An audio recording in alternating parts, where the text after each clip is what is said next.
Hey there cats, good time of the day to you. You know, I'm constantly looking for new cool hot rods and muscle cars in video games, since I will probably never be able to buy a real one, so virtual ones are my only escape. And boy, have I found one! Check out this thing! This thing is named Big Hookah, and it is probably the baddest, coolest hot rod slash muscle car I've ever seen. Definitely one of the meanest and coolest I've ever seen. Check out that double rear wheel array. It's crazy, man, crazy. Surprisingly or not, actually no one real life vehicle which uses let's call it remotely similar idea. And that vehicle is named Big Twin. It is technically a trike, but as you can see it has 5 wheels, 4 in the back, 1 on the front. It was built in 1970s and it is as amazing as Big Hookah. Crazy, man, really crazy. It actually packs 2 V-twin engines and damn, with that amount of grip between the road and the engine, yeah, those wheelie bars probably will come useful. Have no idea how good it turns though, I'll leave it to your imagination. Back to the game, and let me first describe you how do you get Big Hookah. By default it is a boss car, but you can get it via a cheat, a legitimate built into the game cheat. It will probably mess up your ending, so yeah, be aware of that. I guess it messed up mine, though perhaps my ending was messed up because I've restarted too many times. I've met a discussion about that on YouTube, so probably too much restarts mess up your ending as well. Either way, I've got bad ending, and I've actually had to reset it with cheat engine. It was rather easy, but you know, you gotta do it. So use this cheat to your own discretion, something like that. Either way, here's how you do it, because it can be a little bit confusing and nobody explains it to you nowadays. So here is the menu where you actually have to punch in the cheat code. And once you've selected this particular menu, everything is gotta work, you know, just as it's supposed to. Namely, you gotta hold L1 and then you press left, right, down, up, and square, circle, cross, triangle. Yeah. And you've heard the sound, this means the cheat is correct. Now we press race and we select Big Hookah by pressing triangle. This is it. Now all that's left between us and the action is one loading screen, and we are through it already and on the track. Well, as I've said, I haven't expected this car to be here at all. Thing is, as I've said, I'm constantly on the hunt for new hot rods and muscle cars, and it had become really hard to find them. I usually try to do it via the site named igcd.net, Internet Game Car Database, I believe. So there's really no other place to do it through. I haven't found any other website which you know, holds a database of cars on video games, specifically hot rods and muscle cars. And I believe I've played, or at least found, every game that is there on IGCD and has anything that is of interest to my peculiar tastes, let's call it that way. Namely, this game is of course not in the IGCD, on the IGCD. It's been a while since I've actually, yeah, you know, it's been a while since the games I play have stopped being showing up on IGCD. Yeah, something like that, you know, my English is bad today. Either way, yeah. And this game is no exception, as I've already mentioned, it is not on IGCD, so I've pretty much jumped into this game simply because it's Rock'n'Roll Racing 2, and it is made by Interplay, Chris Avalon, and all the old school guys are here, you know. So I figured, yeah, I got to try it, and I launched the first track, which is in LA, and the LA boss is actually named Wicked, damn it, how his name is, Wicked Voodoo Doctor wicked dog voodoo, something like that. You know, that crazy voodoo doctor archetype, and he runs a gang named Street Dogs, and he drives this thing. So when I start the very first race and I see this thing on the starting line, I'm like, oh my god, I gotta drive it. I totally gotta drive it. So yeah, as soon as I've launched the very first race, I've pretty much decided that once I'll complete LA and beat that first boss, I will take over his ride and move on to the next races with Big Hookah. Luckily for me, there was a cheat code, which I've shown to you, which made it kinda easy for me to make my little dream come true. And so here I am, driving this thing throughout the whole career. Oh boy, the game itself is quite crazy, you know. As you probably noticed just a minute ago, so it is actually quite useful, at least on the early tracks. It is, you know, a legitimate idea to actually punch your brakes, let your opponents to pass you, and then riddle them with bullets. Yeah, this works. One of the few games where actually pressing the brakes helps a lot from time to time. On the later tracks, though, it is not as much helping because the races there are becoming way more intense, and you really got to, you know, race. And if you punch your brakes, yeah. This White Dwarf bonus is very useful. It is pretty much an insta-kill on touch. You know, so once you ram somebody, or when somebody rams you when you have a White Dwarf, it is an insta-death for the one you touched, or for the one who touched you. So, back on topic, what was I about? I'm not sure, but okay, so let's change the topic, I guess. Oh yeah, let's start with the fact that right now my Big Hookah is pretty much of the same power as the very first car in the game. I'm not sure which things actually work correctly and which things actually should work differently. But for once I've noticed that there is no engine sound in the game, like at all. And first things first, I've thought this is because I drive a cheaty boss car, but then I've checked several different videos in the web, and it looks like it is the way the game was designed. It has no engine sound for whatever reason. Kinda weird, but alright. So back to the parameters of Big Hookah. Yeah, it is on par with the very first car in the game. Oh, by the way, I actually use infinite nitros in this race.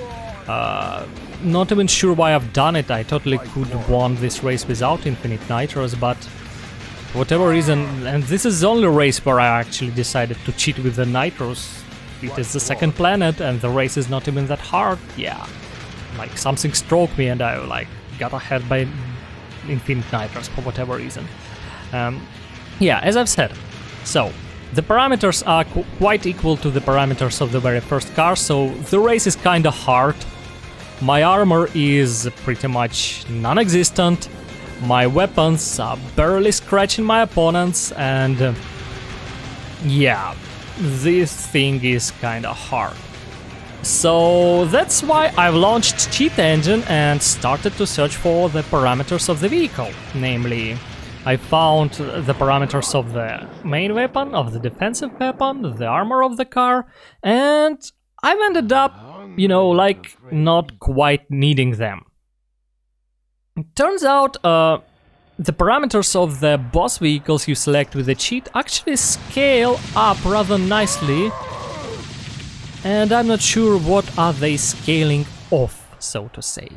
I mean, for sure, your character's skill affects those, but your character's skill affects any car.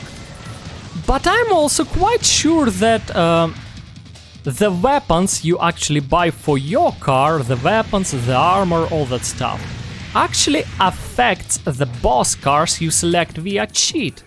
I haven't done enough tests to confirm it, but given how my armor raised from like 480 up to over 1,000 once I've bought an armor for my tank.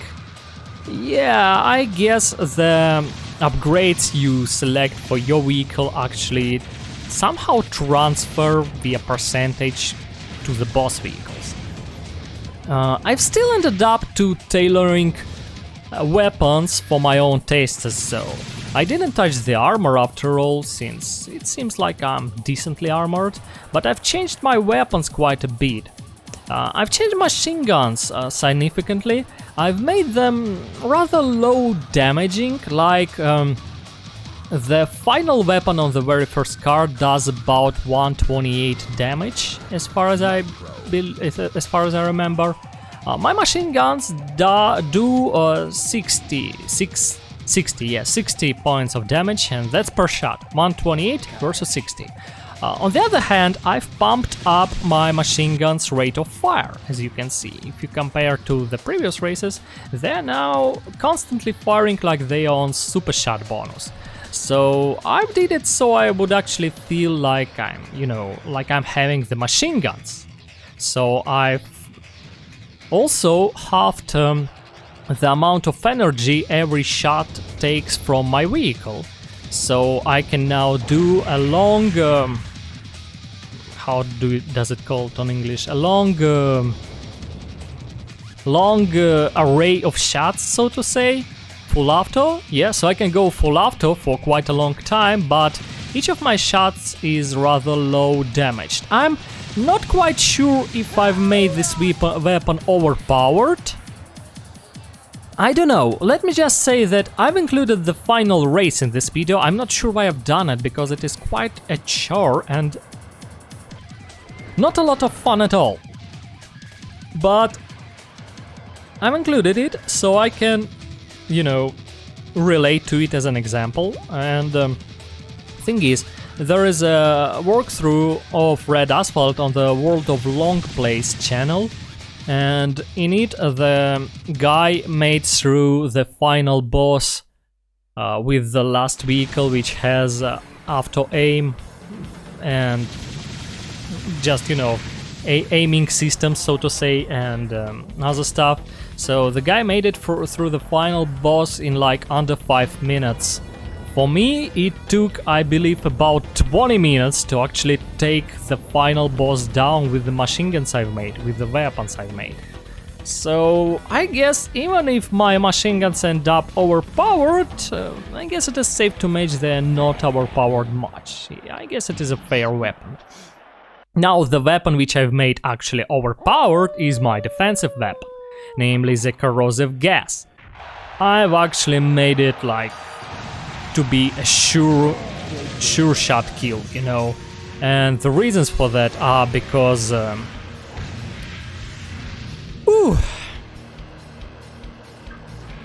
opponents in this game are fucking mean.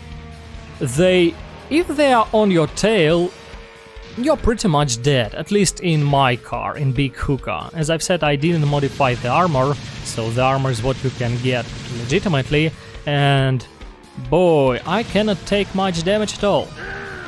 2-3 shots and I'm done. And thing is, opponents, they do love to kick your butt. If they get onto your tail, they're gonna get onto your tail. Nothing can save you save for the dark matter bonus. They stay on your tail and pulverize you until you're dead. There are not much chances for you to shake them off. If you'll slow down, there is a slight chance they will actually roll past you, but there is a bigger chance that they will ram you and finish you off, because they will ram you and they will continue shooting you, of course. So yeah, I wanted something to make it, to even up the chances. Besides that, I remember how deadly this corrosive gas was for me on the very first track, and I wanted it to be as deadly to the other opponents as well.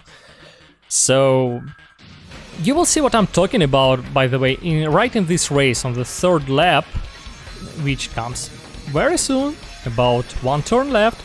So as you can see, a boss vehicle right now is on my tail, it catches up with me, and here we go, it starts attacking me. Luckily, this track has a lot of elevation, so he misses, but he shoots me constantly, and there is simply no way to stop him. And I'm telling you, 2 or 3 shots and I'm done. So yeah, off he goes. My corrosive gas finishes him off. What balances this weapon is that it is still kinda hard to actually score a hit with it. It is really depends on the opponent, but as I've said, luckily, opponents really like to stay on your tail. So once they're on your tail, you probably can hit the brakes if you have enough armor and shower them down with the corrosive gas. This kind of works. Oh boy. So that's how my car is. As you can see, as my character's skill goes up, so does the speed of my vehicle. And what can I say? The game is brutal. The game is damn brutal. Not to mention that bad ending which you supposedly get when you hit restart too many times. That's brutal, man. Poor kids from the 90s. I guess that's why we are so darn hardcore. Man, life wasn't easy on us.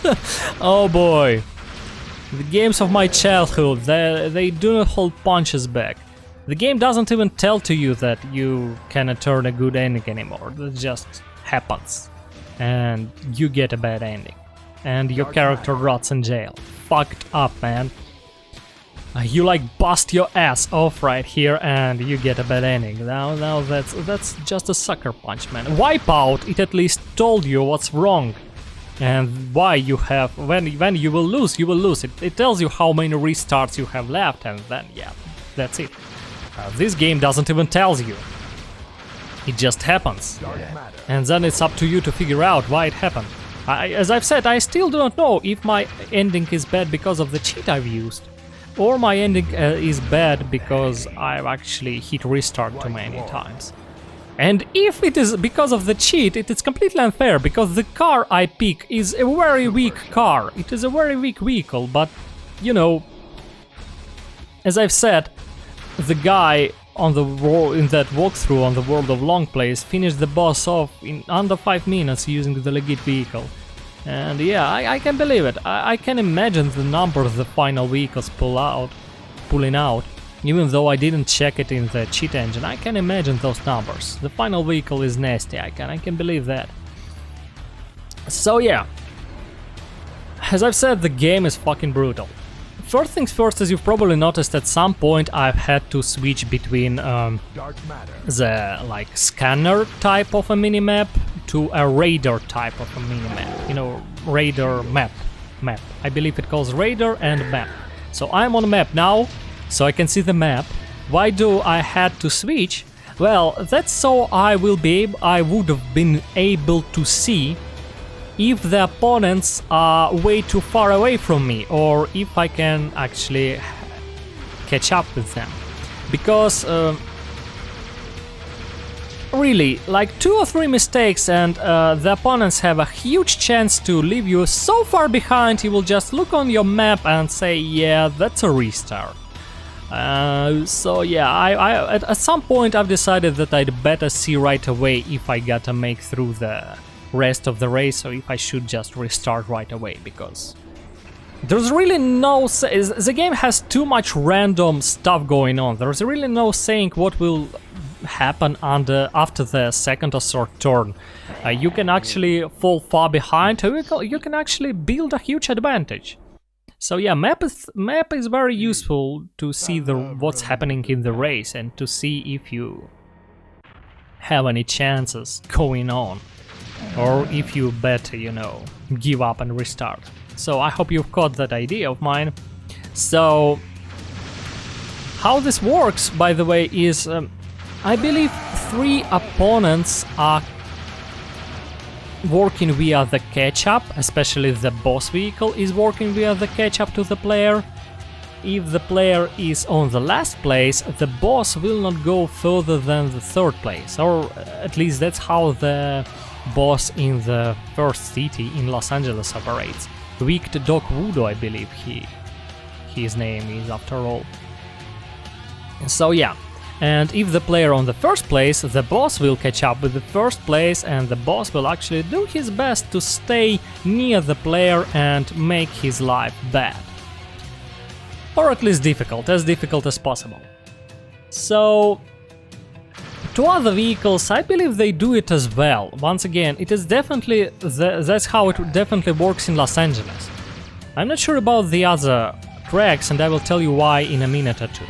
And the other two vehicles, they are, you know, they are normal racers, timed racers. They just go through the track and make sure that you are not falling too far behind.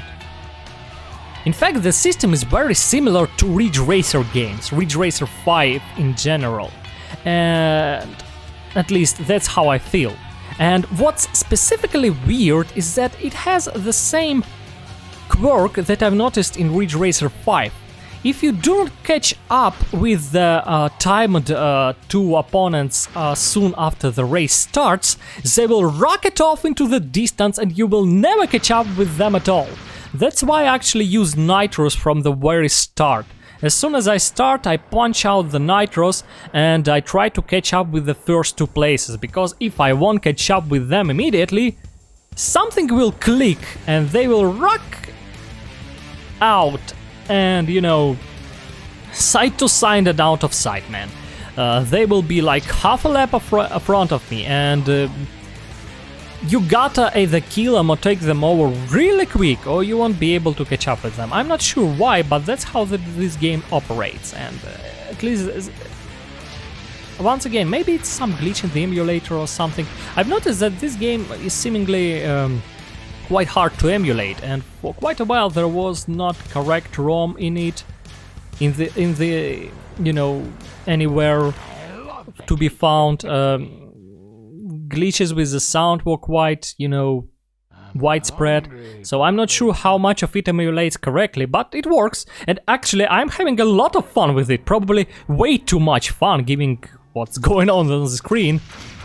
Early 3D with a lot of graphical glitches, man, and no engine sounds and stuff, but yeah, I'm really having my kicks here, just because the car is amazing and the setting is amazing.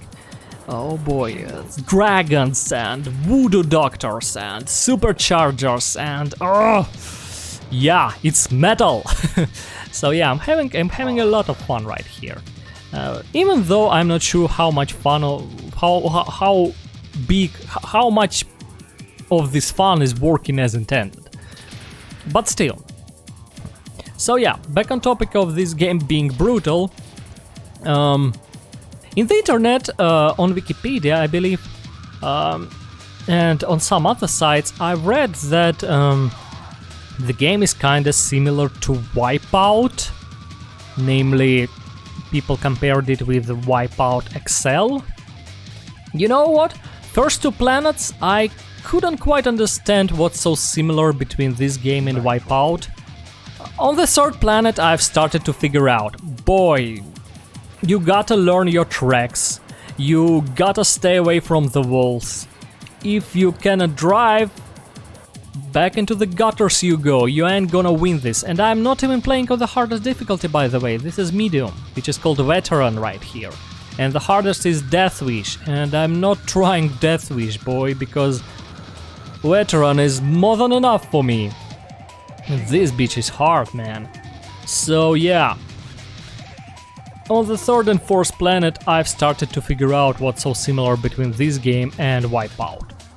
Because, yes, it is quite similar, man, and you gotta be really careful with the way you drive, you gotta learn the correct angles, when to start to turn, when to lean into turn, all that stuff, you gotta learn the track. And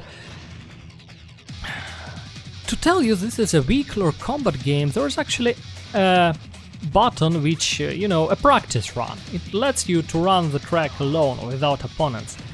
And on the fourth planet I've actually started to use the practice runs. Boy, I haven't used practice runs in Forza and other simulator games.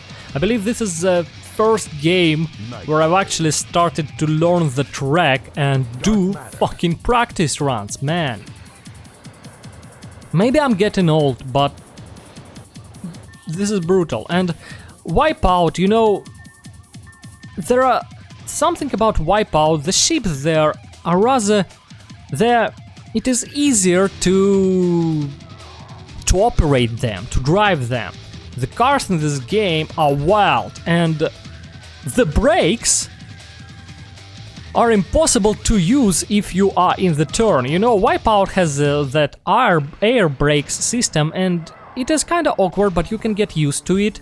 Brakes in this game, man, I still do not quite understand how they work.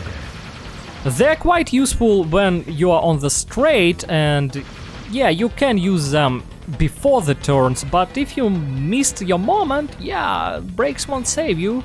If you miss the turn, you're out, you cannot brake in the turn like at all, the car immediately spins out of control. I've tried to do like careful, small brakes, brake pushes, like tap tap tap, brake taps. Doesn't work, man. I don't know what's wrong with me. Doesn't work at all. The only place where brakes are actually useful is this last arena fight.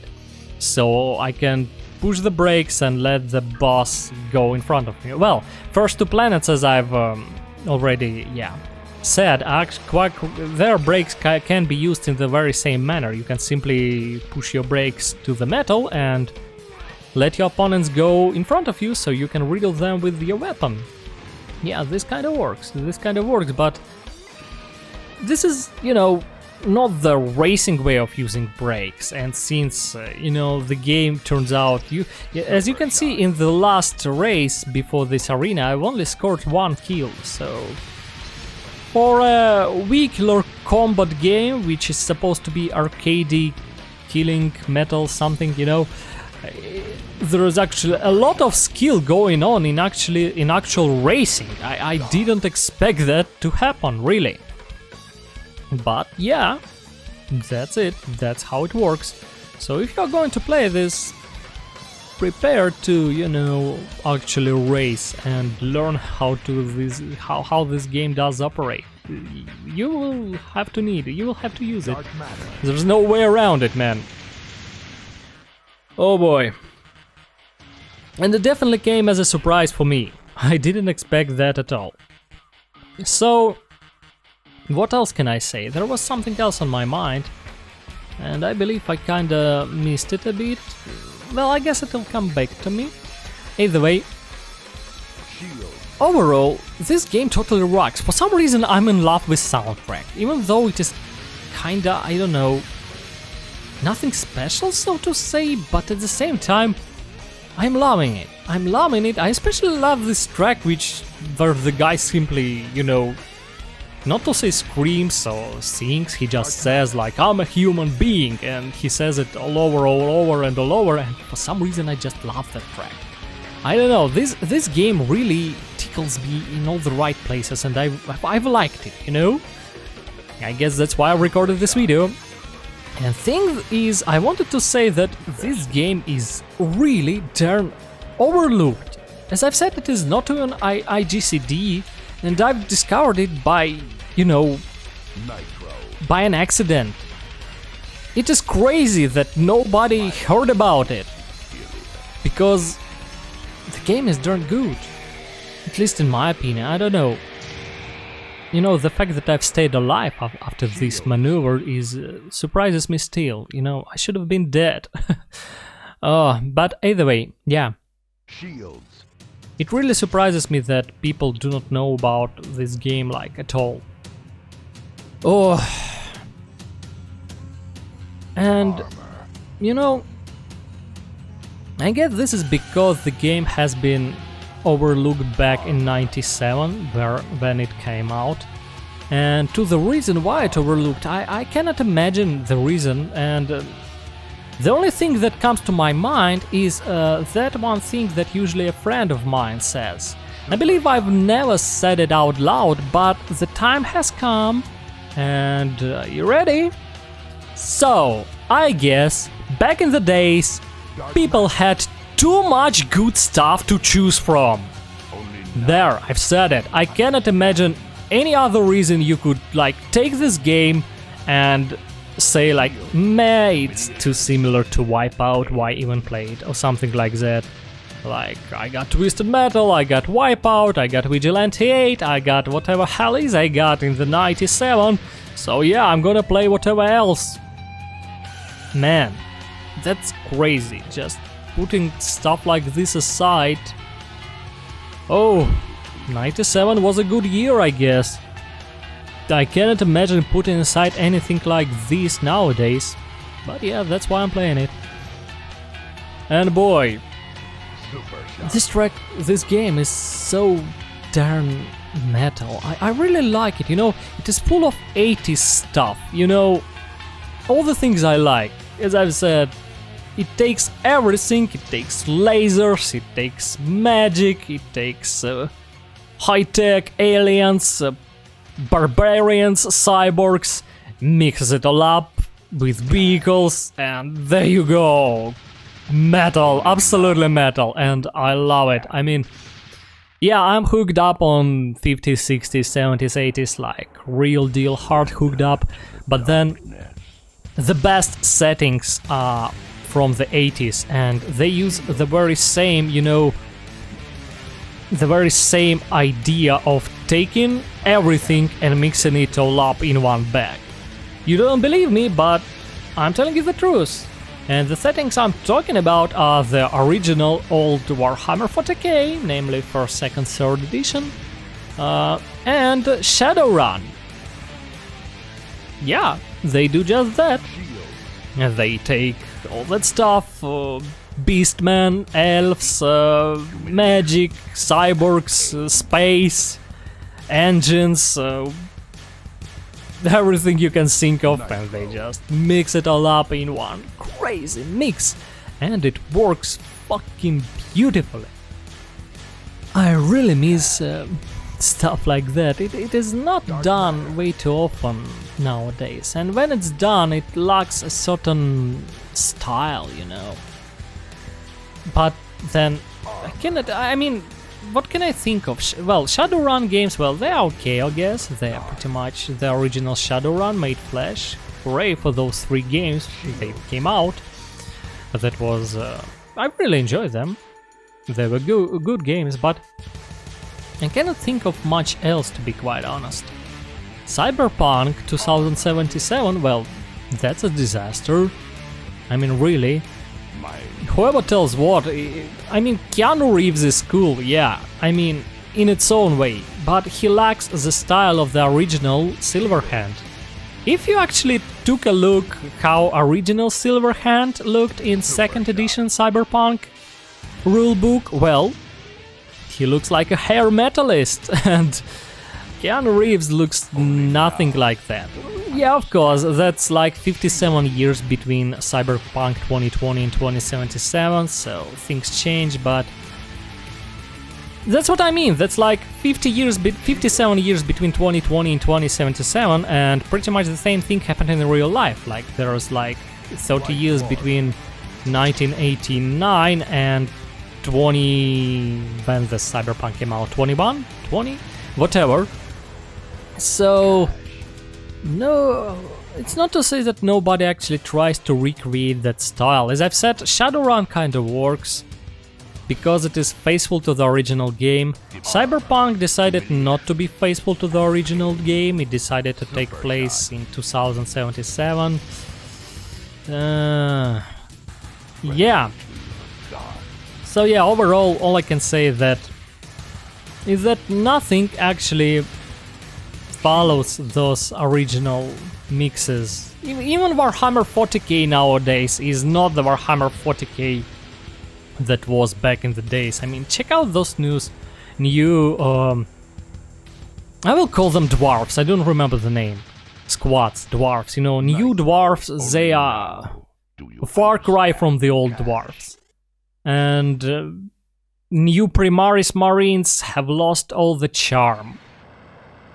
Yeah, it all loses the style. I'm really hooked on the style. There's something special in that style. You cannot just mix it up and call it a good thing. You gotta mix it up in the right proportions. It's right like a good alcoholic cocktail. If you mess up the proportions, it will not be a tasty thing. It's kind of the same with the art, you know. You gotta mix it up correctly, with the correct style, in the correct proportions. And guys from the 80s and 90s, they've kind of felt it. They had it. They had the correct proportions and they've used them. Nowadays, well, feel free to disagree, but yeah. I feel like we ain't got the correct proportions anymore.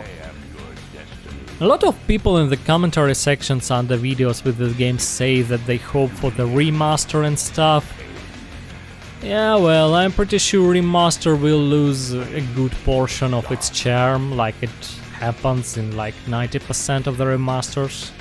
On the other hand though, that Rock'n'Roll Racing 1 remaster was actually rather good. With the downside that idiots from Blizzard only compiled it under DirectX 12, so you actually have to install Windows 10 in order to play remastered version of the game from the early 90s, Rock'n'Roll Racing. Nice fucking job, Blizzard. Well, overall the game is a lot of fun and I do recommend it to you to try it, especially since it is a PlayStation 1 game and pretty much anything nowadays can run a PlayStation 1 game on the emulator. Big Hookah is an amazing car, and yeah, even though the wheels do not spin since the player is not, you know, is not designed to drive it, so it is kinda a low quality kind of vehicle. Just still quite an amazing. And yeah, that's the topic I wanted to discuss. Half of the reason I get so much kicks of driving Big Hookah is because it is a vehicle from LA. I really love this thing you can do with it. You can do with this stuff, you know, namely taking vehicles from Earth and driving them on the other planets, dominating aliens, they're crazy stuff. They have lasers. I have machine guns. Yeah, they have, by the way, they have very weird sound, but I've actually thought about changing that sound, and I actually managed to mute the sound of the weapon, but haven't figured out how to attach a new sound. But then I've decided, well, the game doesn't even have an engine sound, so who cares if I have a weapon sound, one weapon sound or another, right? So yeah, I've decided like against it. Maybe I have electrothermal ammo enhancement on my machine guns. They actually shoot plasma. This is probably the sound the electrothermal enhancement gotta make. Either way. Yeah, that was from Cyberpunk 2020, by the way, if you are interested. Electrothermal enhancement, that's from the 2020 rulebook, Chromebook 3, I believe, or Chromebook 4.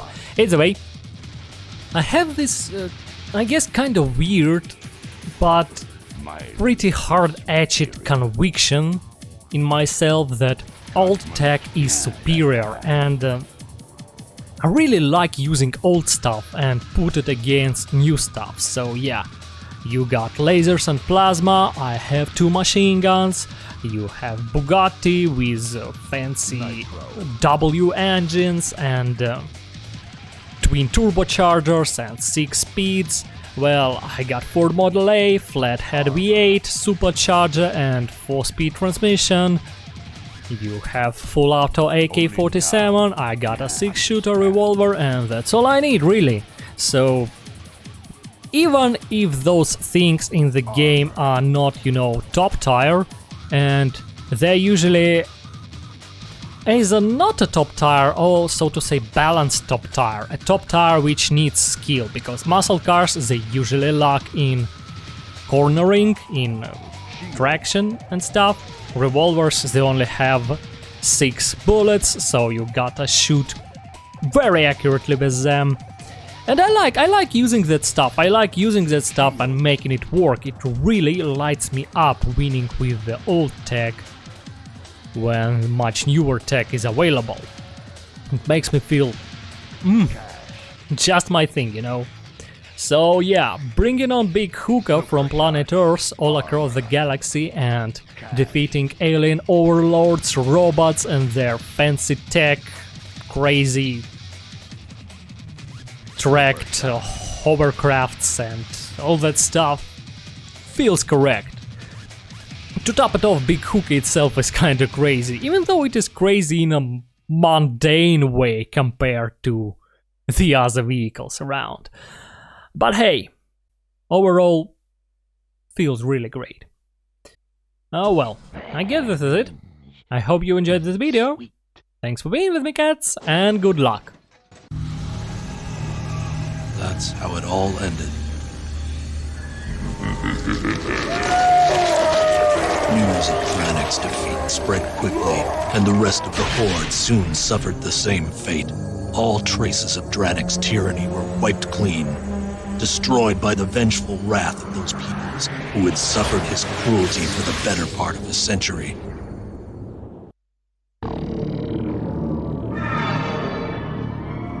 On Drakkar, beneath the smoking ruins of the Arena of Death, all traces of the Horde were wiped clean, and in time even the memories of their evil was forgotten. Like voices that echo and fade in the skeletal remains of their once great cities. Forgotten by all but one. Mighty Junkyard, the Avenger who balanced the scales in blood, and in turn, saved a galaxy.